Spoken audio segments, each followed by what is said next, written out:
Probably the latest numbers are somewhere around 24 million people in this country that have diabetes. Diabetes is a disease that affects many people. One local family feels the impact of this disease. What do you have to do every day since you have diabetes? Check my blood sugar 10 times a day. 10 times? Where do you check? And change my pod out every 3 days. Where do you have to check it at? On my fingers. On your fingers? What can't you eat anymore? Well, I can't always eat sugar stuff. It was November 5th of 2008, just after his 5th birthday. He turned 5 on October 19th. Started to get sick about 2 weeks after that, and then got really bad about November 1st.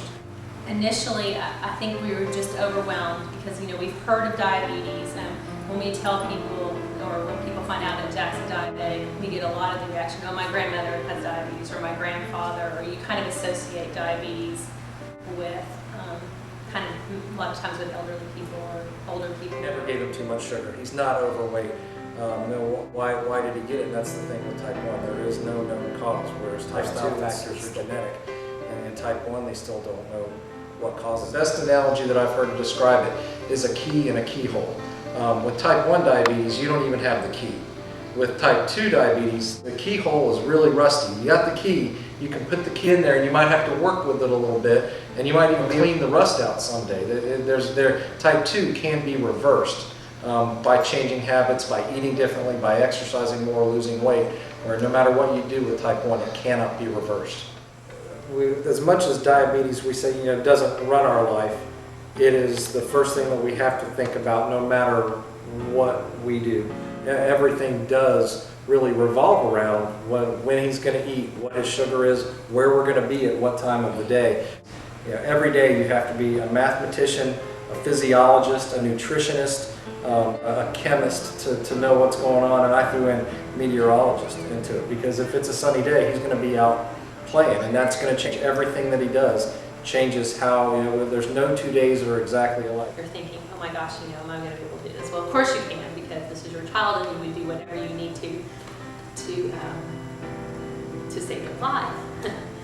But it was easier taking our baby home, not knowing what to do, than taking him home.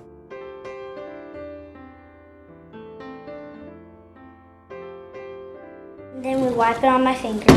Wipe it off on your shirt. You take it, you prick your finger, you squeeze the blood out, then you put it on the black spot. And then it loads. It says it's checking. If it takes long for it to check, that means it's high. But right now, it's perfect. Fill the pod with insulin. Apply the pod. There's a little needle that And shoots just press start. And with the push of a when the button needle and virtually shoots no in real pain, fast. the canola is automatically inserted. spots we had last week. What? Yeah. 1 Mississippi. 2 Mississippi. I don't think I hit Mississippi. it. 4 Mississippi. 5 Mississippi. 6 Mississippi. 7 Mississippi. 8 Mississippi. That was it. Omnipod will also help you keep up with the amount of carbs you have each day. There's a gland in your body called the pancreas, and it produces insulin. In type 1 diabetes, the beta cells of this gland are attacked, and they destroy or alter the way the body produces insulin, which is very important in controlling your blood sugar. Type 2 diabetes is basically a problem where your body makes insulin okay, but your body doesn't use it or respond to it appropriately. What do you have to say to people who are going through diabetes or their family member is? Well, I tell people the best thing to do is get educated.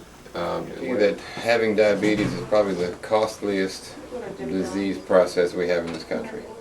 For people that don't know what diabetes is, it's a disorder of your metabolism, the way your body uses sugar.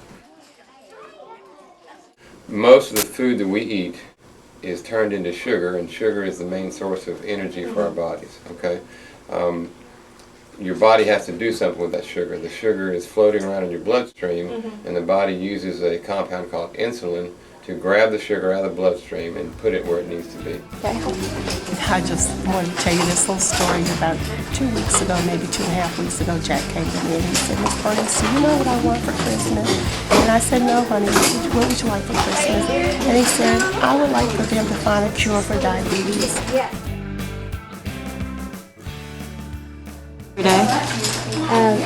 He has to take his blood. Just take his blood. Blood sugar. He takes his blood sugar.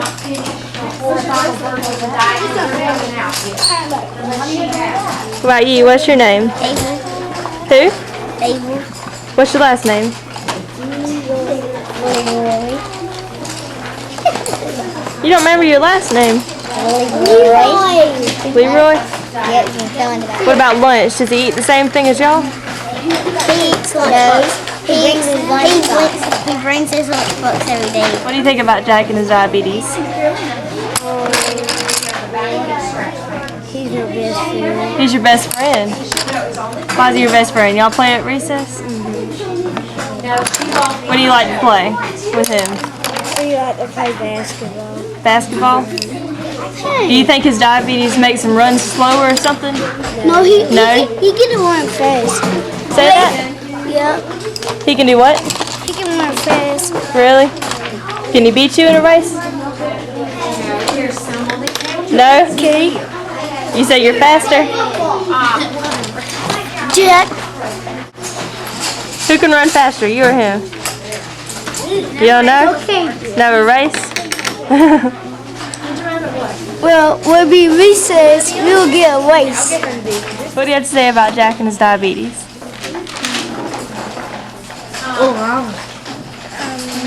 That he's my best friend. For me.